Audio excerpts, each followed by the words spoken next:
99년 봄으로 기억하는데 제가 처음으로 외대 왕산 캠퍼스에 가서 설교를 했습니다. 이제 그때 아직도 제가 기억을 절대로 지울 수가 없는 게 학생이 딱 5명이 있었고요. 제가 첫 설교를 뭐 길지도 않게 한 20분 정도 했습니다. 근데 그 설교를 왜 제가 기억을 할 수밖에 없느냐? 그 짧은 시간에 그 많지 않은 그 청년들이 다 잤습니다. 그리고 제가 첫 설교는 사람을 재우는 설교를 했어요. 그러고 나서 한 20여 년이 지났지요. 20여 년 동안 계속 강단을 섰고 또 아직도 많이 부족하지만 제가 목사로서 받은 은혜 같아요. 왜냐하면은 말씀을 준비하고 전하기도 하지만은 제 삶 속에서 실질적으로 제가 전하는 말씀을 경험하고 이루기 때문이다. 이렇게 할 수 있는데 그래서 뭐 제가 아직 많이 부족하지만 한 20여 년 설교를 하면서 성경을 볼 때 또 말씀을 볼 때 좀 자신 있는 부분이 생겼습니다. 이제 큰 그림이 보이기 시작했는데 누가 제게 성경이 뭐냐, 신앙이 뭐냐, 교회는 뭐냐 물어보면 저는 거기에 대해서 주저없이 딱 한 단어로 설명할 수 있습니다. 신앙은 사랑이고 성경도 사랑을 가리키는 거고 교회는 사랑을 이루는 곳이다. 이렇게 얘기할 수가 있어요. 왜냐하면 그 사랑만큼 성경의 모든 것을 대변할 수 있는 핵심적인 가치가 없기 때문입니다. 실제적으로 예수님께서 이 세상에 오셔서 제자들과 함께 생활하시면서 제자들에게 가르치셨던 것은 마지막까지 서로 사랑하라고 가르치셨습니다. 그리고 심지어 나중에 십자가 달리신 후에 부활한 후에도 베드로를 찾아가셔서 물어보는 것이 네가 나를 사랑하느냐라고 물어보셨습니다. 그만큼 사랑은 굉장히 중요한 것이다. 그래서 교회가 가장 교회다웠을 때가 언제일까요? 여러분, 권력이 세지고 은사가 많아지고 성전이 거창해졌을 때가 아닙니다. 오히려 그때는 교회가 굉장히 힘들어졌을 경우가 많습니다. 교회가 교회다워졌을 때는 한마디로 사랑이 충만했을 때였습니다. 그러므로 지금 한국 교회가 어렵다, 쇠락한다, 퇴락한다고 얘기했었을 때 저는 이것을 사랑과 무관치 않다고 생각하는데요. 한국 교회 과연 지금 사랑의 정도는 어느 수준일까 질문을 하지요. 작년에 호감도 조사를 했어요. 우리나라에 여러 종교가 있는데 그 중에서 어느 종교에 대해서 호감도를 가지고 있습니까? 봤더니 기독교가 3등을 했습니다. 이것을 가지고서 어떤 분들은 고무적이라고 얘기하는 게 2년 전, 3년 전보다는 조금 늘었다는 건데요. 여러분, 예전에는 기독교가 1등이었어요. 그 자리를 불교에 내주고 카톨릭에 내주고 기독교가 이제 3등을 차지하고 있는 이 안타까운 현실이에요. 그러고 나서 우리 종교인들 혹은 비종교인에게 물었습니다. 그렇다면 교회의 문제점이 뭡니까? 물었더니 다음과 같은데요. 배타적이다라고 얘기를 하고요. 신앙과 일상생활이 불일치한다. 특별히 이거는 큰 교회에서 더 나타난다라고 얘기를 하고 있습니다. 한마디로 이걸 요약하면 뭐냐면요. 사랑이 잘 안 보인다는 것입니다. 그래서 다시 물었어요. 그렇다면 한국 교회는 어떻게 해야 교회다워지겠습니까? 라고 물었더니 다음과 같이 대답을 했는데 올바른 방향성을 제시하고 약자를 도와야 된다. 개인에게 치유와 회복을 줘야 된다. 여러분, 이것은 어떻게 이루어지는지 아시죠? 사랑을 통해서 이루어지게 됩니다. 그래서 지금 한국 교회가, 한국 교인이, 그리고 저와 여러분들이 가장 시급하게 해결을 해야 될 게 뭐느냐? 대통령 누구 뽑느냐가 아니라 우리 안에 사랑을 다시 회복하는 거다. 저는 그렇게 생각을 하는데요. 그런 의미에서 오늘 말씀은 매우 중요한 것이요. 요한은 오늘 이 본문을 통해서 사랑이 무엇인지를 우리에게 제시하고 있기 때문입니다. 요한이 제시하는 사랑은 좀 충격적인데요. 우리 함께 12절의 말씀을 같이 한번 읽어보도록 하지요. 시작. 어느 때나 하나님을 본 사람이 없으되 만일 우리가 서로 사랑하면 하나님이 우리 안에 거하시고 그의 사랑이 우리 안에 온전히 이루어지느니라. 혹시 여기 분들 중에 하나님 직접 보신 분 한번 손들어 보십시오. 없지요? 하나님은 절대 볼 수가 없는 게 하나님은 영이시기 때문입니다. 영이라는 것은 눈으로 볼 수 있고 간파할 수 있는 것이 아닙니다. 그럼에도 불구하고 사도 요한은 오늘 말씀을 통해서 하나님을 볼 수 있다고 합니다. 하나님을 본 사람이 있다고 합니다. 그 하나님을 볼 수 있는 방법이 무엇인가? 12절을 다시 보시면은 하나님의 사랑 안에 거하면, 하나님의 사랑이 우리 안에 이루어지면 그것이 바로 하나님이 계시는 곳이고 하나님을 보는 것과 마찬가지라고 합니다. 그래서 실제적으로 프랑스에 있는 떼제 공동체를 가보면 그 떼제 공동체에서 추구하는 가장 핵심적인 가치가 무엇입니까? 사랑의 나눔 있는 곳에 하나님께서 계시다고 합니다. 바로 사랑은 하나님이라는 것인데요. 그렇다면 이 사도 요한은 요한 1서에서 이 사랑을 구체적으로 어떻게 이야기하고 있을까? 오늘 말씀 이 본문을 정리를 해보면 요한이 제시하는 이 사랑을 세 가지로 표현을 할 수가 있겠는데요. 그것은 처음에 다음과 같습니다. 우리 같이 한번 읽어보죠. 시작. 사랑은 시금석이다. 요한은 처음으로 우리에게 제시하기를 사랑은 시금석이라고 이야기를 하고 있습니다. 그렇다면 시금석이 뭘까요? 한번 여러분 보여주시죠. 아신가요? 여러분 이게 뭔지 아십니까? 이게 시금석입니다. 시금석은 보통 검은 석영으로 예전에 했는데요. 이것이 어떤 일을 하냐면요. 금이 있으면 이게 진짜인지 가짜인지 알 수가 없죠. 그리고 진짜더라도 이게 얼마나 확실한지 알 수가 없습니다. 그러면 이 시금석에다가 금을 이렇게 긋습니다. 그리고 그 빛깔을 가지고 따져서 이 순도를 결정하게 됩니다. 그래서 시금석의 영어가 뭐냐면요. 터치스톤이에요. 그러니까 긁음을 통해서 이게 진짜 금인지 아닌지를 알 수 있는 돌이 시금석입니다. 사랑도 마찬가지인데 사랑은요. 우리에게 진짜와 가짜를 구별하게 해줍니다. 그렇다면 어떤 진짜와 가짜를 구별하게 해줄까요? 내가 진짜 예수 믿는 사람인지 저 사람이 진짜 교인인지 이 교회가 진짜 하나님을 사랑하는 교회인지를 알 수 있는 방법은 거기에 있는 혹은 내가 사랑을 하고 있는지 없는지를 보면 알 수 있다. 이렇게 이야기를 하고 있습니다. 특별히 요한이 이렇게 본문을 통해서 사랑이 시금석이라고 표현한 데는 이유가 있는데요. 요한이 편지한 소아시아 교회에서는 지금 굉장히 혼란한 일들이 일어나고 있었습니다. 왜냐하면 가짜가 설치고 있었기 때문인데 1절에 이런 얘기가 나옵니다. 우리 같이 한번 읽어보지요. 시작. 사랑하는 자들아 영을 다 믿지 말고 오직 영들이 하나님께 속하였나 분별하라. 많은 거짓 선지자가 세상에 나왔습니다. 분별하라, 따져보라고 얘기합니다. 왜냐하면 가짜가 지금 너무 많다고 얘기합니다. 아마 이 서신이요 한 85년에서 95년 사이에 에베소 교회에서 써진 것이라고 알 수 있는데 그 당시에 요한의 나이가 굉장히 노년, 이제 얼마 안 남은 시기였습니다. 근데 하필이면 그때 이 소아시아 교회, 에베소 교회도 마찬가지고요. 이단의 이 여러 가지의 횡포가 일어나기 시작했습니다. 그 대표적인 사람이 누구냐면요. 초기 영지주의자인 케린투스라는 사람입니다. 이 케린투스라는 사람은요. 어떤 사람이냐? 이집트의 철학에 영향을 받은 이원론자였는데요. 이와 관련된 재미있는 일화가 있습니다. 어느 날 갑자기 사도 요한이 에베소에 있는 목욕탕을 간 거예요. 목욕탕을 들어갔는데 급하게 옷을 벗자마자 입고는 막 도망쳤다고 그럽니다. 그래서 옆에 있는 사람이 물어봤대요. 선생님 왜 도망치십니까? 그랬더니 저 목욕탕에 케린투스가 있어서 내가 도망친다고. 왜 케린투스가 있는데 왜 도망치냐고 물어봤더니 저 사람이 있으면 이 목욕탕이 무너질지도 모른다고 하나님의 진노와 심판이 가까웠다고 믿을 만큼 그렇게 매우 잘못된 사람이었어요. 그렇다면은 요한은 왜 이 거짓 선지자 케린투스를 이토록 굉장히 멀리했을까?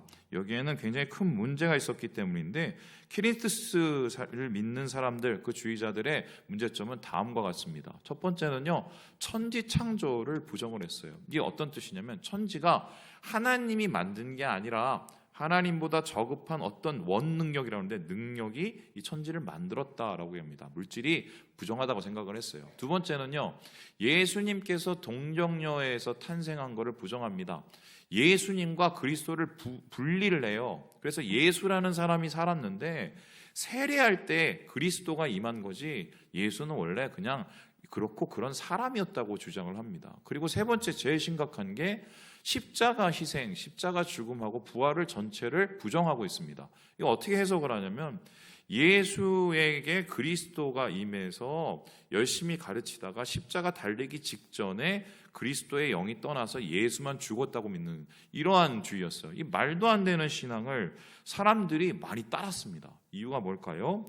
듣기 좋고 뭔가 있어 보였기 때문에 복음에 비해서 굉장히 복잡하고 뭔가 있어 보이는 것이 사람의 마음을 미혹해 한 것입니다. 그런데 이들에게는 가장 치명적인 약점이 하나가 있어요. 그 약점이 무엇입니까? 20절에 이렇게 얘기를 하는데요. 우리 같이 한번 읽어보도록 하지요. 시작.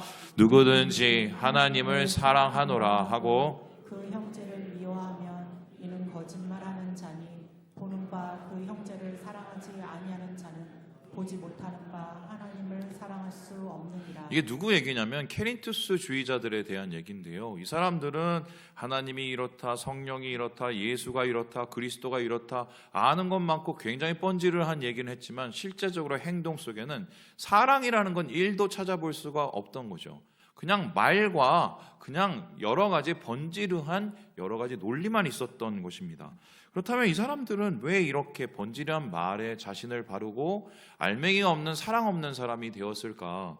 이런 비슷한 사람들을 사도 요한뿐만 아니라 이 바울도 겪었는데요. 이 빌립보서에서 이러한 무리들을 이렇게 표현하는데 그들의 신은 배라고 얘기합니다. 그리고 그들의 영광은 수치고 땅의 일만 생각한다고 합니다. 쉽게 설명하면요, 자기 배불리는 일을 위해서 수치스러운 일을 모두 해도 그게 아무렇지도 않은 양심도 없는 놈이에요. 왜냐하면은 자기의 욕망만 쫓아 살면 그만이기 때문이죠.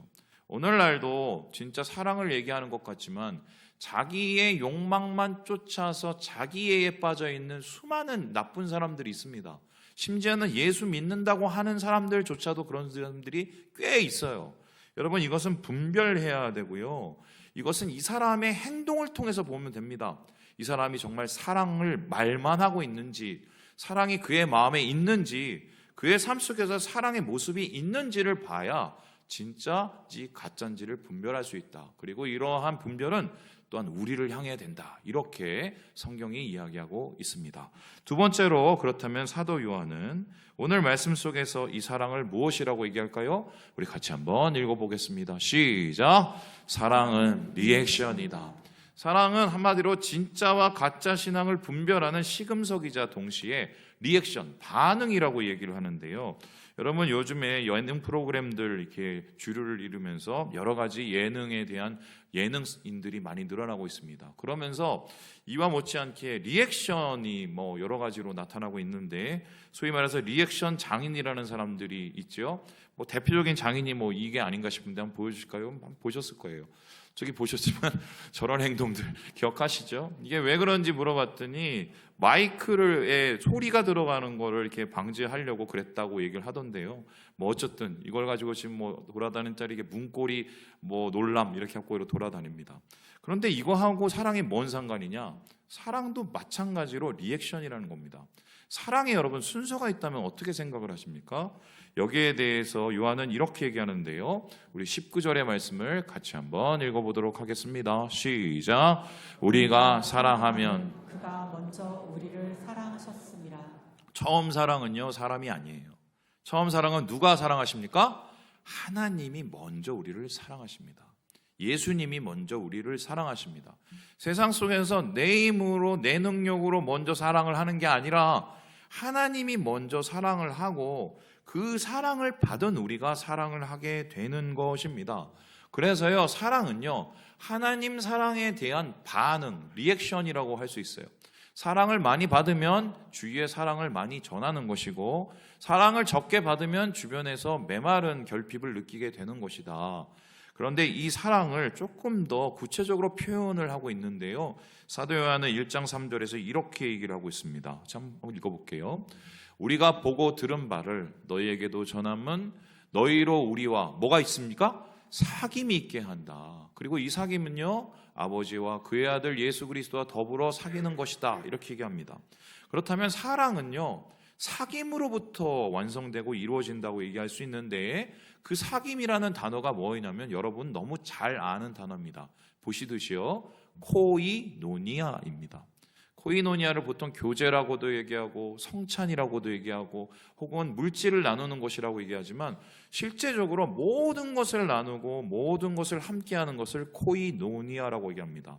그렇다면은 내가 주님 안에서 지금 사랑을 하고 있는지 아닌지를 알게 된 것, 그것은 무엇입니까? 내가 지금 사랑을 받고 있는지 안 받고 있는지, 하나님과 사랑의 교제를 하고 있는지 안 하고 있는지, 하나님과 사귀고 있는지 안 하고 있는지를 나타내는 증거라는 거예요. 여러분의 삶 속에서 지금 메마른 광야 같은 사랑의 삶을 살고 있으면은 하나님하고 지금 멀리 떨어져 있다고 봐도 과언이 아니겠습니다. 반면에 어려움 속에서도 여러분이 그래도 사랑해 보려고, 그래도 품어 보려고 노력을 하고 있다면 지금 여러분이 주님과 코이노니아를 하고 있는 거예요. 그래서 이 요한은요, 이 사랑은 순서가 있고 반응이고 주님의 사랑에 반응하여서 우리는 주변 사람을 사랑한다, 그렇게 우리에게 전하고 있습니다. 뿐만 아니라 이 요한은요, 마지막으로 이 사랑에 대해서 다음과 같이 이야기를 합니다. 우리 같이 한번 읽어보도록 할까요? 시작. 사랑은 십자가다. 사랑은 테스트를 할 수 있는 시금석이자 하나님 사랑에 대한 반응이라고 얘기를 합니다. 뿐만 아니라 이러한 사랑의 최종적인 사랑의 완성과 극치와 정수와 증거가 뭐냐? 바로 십자가라고 얘기를 하는데요. 우리 같이 한번 10절의 말씀을 읽어보도록 하겠습니다. 시작. 사랑은 여기 있으니 우리가 하나님을 사랑한 것이 아니요, 하나님이 우리를 사랑하사 우리 죄를 속하기 위하여 화목제물로 그 아들을 보내셨습니다. 성경이 뭐냐? 사랑이다. 하나님이 뭐냐? 사랑이다. 예수님은 뭐냐? 사랑이다. 그러면 그 사랑은 도대체 어떻게 알 수 있냐라고 얘기했었을 때 요한은 여기에서 딱 한 가지를 제시해요. 바로 예수님이 우리 때문에 십자가에서 죽은 거다. 그 십자가가 곧 사랑의 모든 것이다 라고 표현했습니다. 여러분, 십자가에 대한 여러 그림이 있지만은 마티아스 그리네발트가 그린 이 그림은 매우 특이합니다. 여러분, 이게 어떻게 느껴지실지 모르겠지만 이게 최초로 십자가를 구부려서 그린 그림이에요. 그리고 여기 이 사진을 보시듯이요, 예수님이 매우 충격적으로 지금 이 위에서 고통을 당하고 있는 것이 보입니다. 그래서 이 제단화를 처음 보고는 사람들이 너무 충격적이라 이거 내리라고 그랬어요. 은혜가 안 된다고. 너무 고통스럽다. 그런데 이 작가는요, 예수님이 십자가에서 도대체 무엇을 하셨는지를 우리에게 극적으로 표현하고 싶었다고 얘기합니다. 무엇을 하셨나요? 모든 걸 주셨습니다. 가장 가치 있고 가장 존귀하고 가장 최고의 것을 우리에게 주셨습니다. 그것을 그냥 넘쳐서 준 게 아니라 다 줬어요. 자기의 생명, 자기의 목숨뿐만 아니라 모든 피와 물을 다 쏟으셔서 우리를 위해서 죽은 것이 바로 십자가이다. 그래서 예수님의 그 십자가는 곧 하나님 아버지의 사랑을 뜻하고, 그리고 예수님이 우리를 얼마만큼 사랑한지를 나타내는 것이다 라고 얘기합니다. 그래서 이 십자가를 믿고 이 십자가의 사랑으로 살아가고 살아난 사람들은요, 당연히 이 사랑을 실천해야 되는데, 여기에 대해서 3장 16절에 요한은 이렇게 덧붙입니다. 우리 같이 한번 읽어보도록 하겠습니다. 시작. 그가 우리를 위하여 목숨을 버리셨으니 우리가 이로써 사랑을 알고 우리도 형제들을 위하여 목숨을 버리는 것이 마땅하니라. 제일 문제가 뭐냐면요, 십자가 사랑은 잘 알아요. 십자가를 통해서 하나님이 어떤 일을 하신지도 잘 알아요. 예수님께서 우리에게 무엇을 주신지도 압니다. 심지어는 십자가 영화만 나오면 막 웁니다. 그런데 거기서 끝납니다. 여러분, 십자가는요, 우리에게 주신 것이자 우리에게 나누라고 명령하신 겁니다. 예수님께서 우리에게 십자가를 통해서 모든 것을 주시고 목숨을 주신 것처럼 지금 요한은 우리가 예수님처럼 주위 사람들에게, 형제들에게 뭐를 나눠야 됩니까? 목숨을 나눠야 된다고 합니다. 여러분, 이렇게 하실 수 있겠어요? 그런데 저는 이 목숨을 나누는 것보다 더 힘든 게 뭔지 압니다. 목숨을 순교보다 더 힘든 건 저는 제가 경험을 해보니까요, 자존심이더라고요. 교회에서 신앙생활하면서 여러 가지 어려움 겪으신 분들 중에 이 자존심 문제로 굉장히 힘드신 분들 많이 봤습니다. 갈등하고 부딪히고. 근데 결국 그 끝에 보면은 그 알량한 자존심. 여러분, 저도 목사로서 참 자존심이 많이 상할 때가 되게 많았는데 그때마다 하나님께서 말씀하시는 제 마음의 음성은 그런 거였어요. 나는 다 줬는데 그 자존심 하나. 예수님께서는 형제 사랑은 바로 십자가처럼 하는 거라고 얘기했습니다. 교회 사랑은 십자가처럼 하는 거라고 얘기했어요. 목숨을 주셨듯이 예수님 사랑을 받고 그 사랑이 넘치는 사람은 정말 모든 것을 내어줄 수 있다고 얘기합니다. 그래서 베드로에게 어떻게 보면 마지막 예수님께서 물어보신 것도 한 가지예요. 베드로가 갈릴리에서 고기만 잡고 있을 때요. 다음 그림에서 보듯이 예수님께서 뭘 얘기하셨어요? 네가 나 사랑하니? 사랑하면 그 사랑을 가지고 주위에 있는 양들을 먹이고 살려라. 사랑해라. 한마디로 사랑은요, 아는 사람이 할 줄 아는 거예요.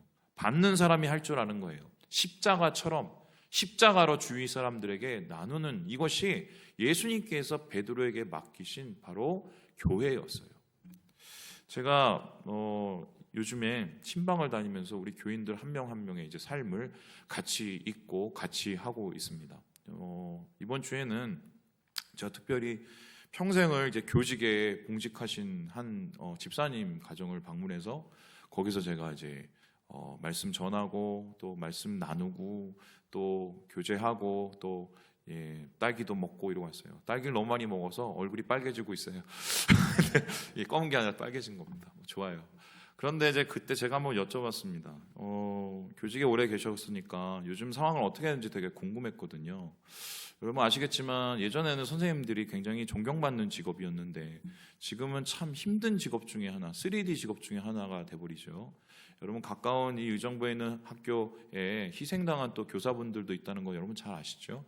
그만큼 사실 이 교육계는 예전과 같지가 않습니다. 근데 사실 교육 환경은 굉장히 많이 좋아졌어요. 제가 얼마 전에 그 캄보디아 갔을 때도 기억을 하는데 공책 하나 어떻게 보면 필기도구 하나 제대로 없는 애들이 수두룩했습니다. 요즘은 그거 우리 없는 애 없죠. 뿐만 아니라 아예 요즘에는 학교에서 AI니 혹은 태블릿이니 가지고 직접적으로 교육 교재를 잡는, 한마디로 우리나라는 교육에 상당한 투자를 하고 있습니다. 환경이 되게 좋아요. 그런데 이렇게 교육 환경은 좋은데 교육 현장은 정말 최악이죠. 헬이라고 얘기를 하고요. 왜 이런 모습이 되었을까? 도대체 누구 탓인가 좀 궁금했습니다. 그래서 제가 집사님께 여쭤봤어요. 요즘에 진짜 학교가 힘들다고 그러는데 어떻게 생각하세요? 라고 물었어요. 요즘 애들이 진짜 그렇게 엉망입니까? 라고 물었어요. 그랬더니 집사님께서 저에게 말씀하시는 게 뭐라고 그랬냐면 이러더라고요. 좀 힘든 건 사실인데 애들이 압니다. 라고 얘기하더라고요. 이게 무슨 소리냐. 물론 애들 중에 옛날 같지가 않아서 정말 이 교사를 멀러 보는 애들도 되게 많죠. 이건 뭐 자녀 교육을 실패했기 때문이라고 생각을 하는데, 근데 심지어는 이런 애들 중에서도 이 집사님께서 정말 자식처럼 아끼고 자식처럼 붙들고 정말 사랑하려고 마음을 먹으면 처음엔 몰라도 지나면 애들이 안 돼요. 그리고 애들이 조금씩 변한대요. 제가 그런 걸 들으면서 좀 마음에 자극이 됐습니다. 그렇구나. 진심은 통하는구나. 진짜는 통하는구나. 진짜 사랑은 통하는구나. 근데 그러면서 좀 마음에 한 분은 좀 이렇게 안심이 됐어요. 그럼과 동시에 집에 와서 이제 말씀 정리하고 또한 이제 뭐 신방 정리하고 앉았는데 제 마음속에 좀 큰 부담이었습니다. 어떤 부담이냐면 나는 정말 사랑으로 사역하고 있는가라는 질문이 왔어요. 여러분 아실지 모르겠지만 제가 지금 신방을 한 달 이상 하고 있으면서 맨 처음에 시작할 때 그 열정과 이 사랑이 일주일, 2주일, 3주일 되면은 조금씩 식어갑니다. 그리고 이걸 따져보기 시작을 하면 10년 전 담임됐을 때하고 저의 지금 모습 아마 열정의 크기로 따지면은 많이 달라졌을 거예요. 그런데 여기에서 사실 제일 괴로운 사람은 우리 성도들이 아니라 접니다. 제가 알거든요. 그래서 이게 정말 힘들어요. 뭐 어떨 때는 좀 마음에 뭔가 깨림칙한 마음이 들어요. 꺼림칙한 마음이. 이렇게 영혼을 내가 대하고 귀히 여기지 않고 이렇게 사역을 해도 되나? 막 그런 마음이 막 밀려옵니다. 그래서 이게 막 정죄감이 오고 막 참소가 오고 그럴 때 제가 기도를 해줘. 하나님 이게 어떡하죠? 오늘도 영혼들을 또 만나야 되고 또 사역해야 되고 교회에서 현장에서 내가 또 뭔가를 해야 되고 이거 어떡하죠? 그런데 기도하는 가운데 생각나는 그림이 하나가 있었어요. 이 그림인데요. 보여주시죠. 여러분 이게 어떻게 보이십니까? 이게 약수터 가면 우리가 가끔씩 보는 거죠. 이게 일본인데요. 샘물이 이렇게 쫄쫄쫄 흘러 넘치죠. 그죠? 여러분 쫄쫄쫄 넘치는 샘물은 그 샘물에 물을 먹으려면 어떻게 됩니까? 고일 때까지 기다려야 됩니다. 이 소리가 뭐냐면은 제가 제 안에서 뭔가 결핍을 느끼고 사랑 없음을 느낄 때는 그때는 어떤 때냐? 고일 때까지 기다려야 될 때예요. 그런데 사람들은 그러한 심각한 신호들을 알매도 불구하고 그냥 합니다. 그리고 그냥 마치 치약자듯이 세상을 살아요. 치약자듯이 뭔가를 해요. 그러다 보면 나중에 나도 죽고 내 옆에 있는 사람도 죽습니다. 그래서요, 저는 그렇게 생각하는데 여러분의 삶 속에서 뭔가 결핍이 찾아오고 내가 도대체 사랑할 수 있는 그런 상황이 찾아오지 않으면 두 가지 질문을 해야 돼요. 첫 번째, 정말 나는 하나님 사랑하나? 하나님이 정말 나를 사랑하냐? 그 하나님을 내가 느끼고 있느냐? 그 사랑을? 그걸 일단 질문을 해야 됩니다. 그리고 나서 여러분이 그 질문에 아멘을 대답하면 두 번째 질문을 해야 돼요. 내 안에 그 사랑이 고여 있는가?